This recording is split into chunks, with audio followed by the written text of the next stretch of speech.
సుపరిపాలన తొలి అడుగు కార్యక్రమంలో భాగంగా శ్రీ సత్యసాయి జిల్లా కదిరి ఎమ్మెల్యే కందికుంట వెంకట ప్రసాద్ వైసీపీ నేత రోజాపై సంచలన వ్యాఖ్యలు చేశారు.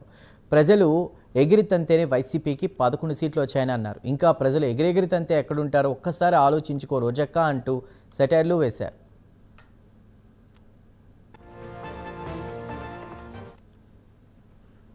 మళ్ళీ అవాస్తవాలకు దూరంగా బెదిరించేటువంటి కార్యక్రమం మళ్ళీ మా ప్రభుత్వం వస్తుంది, మీ అంత చూస్తాం. ఇంకా రోజక్క చూస్తే ఎగరేసి తంతాడంట. ఎగరేసి ప్రజలు తన్నిన తర్వాత కూడా ఇంకా మీరు ఎగరేసి తనడంలోనే నమ్మకం పెట్టుకున్నారంటే మీరు ఇంక ఎగిరెగిరి తన్నించుకునేటువంటి పరిస్థితులే పోతారు. రోజమ్మక్క, మీరు దయచేసి అర్థం చేసుకోండి. ప్రజాస్వామ్యంలో ప్రేమగా పలకరింపిస్తేనే ప్రజల మనసులను గెలవడం కష్టం, వాళ్ళ నమ్మకాన్ని చూరుకోవడం కష్టం. అటువంటిది ఎగిరెగిరిదంతా అని చెప్పేసి మాట్లాడుతాను.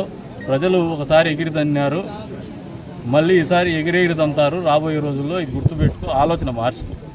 అవకాశాలు కావాలంటే ప్రజల నమ్మకాన్ని చురువనలు కానీ ఎగిరెగిరి తంతాం, రప్ప నరికేస్తాం, పొడి చేస్తాం. నా 2.0 వస్తే మీ కథ చూస్తాం. వచ్చేది మా అధికారమే. పోలీసుల కథ చూస్తాం, తెలుగుదేశం వాళ్ళ కథ చూస్తామంటే ఈ కథలు చూసిన వాళ్ళందరి కథలు చూసేసినాం. కొత్తగా కథలు చూసేది ఏం లేదు. ఈ రోజున మీ కథను ప్రజలు చూసేసినారు.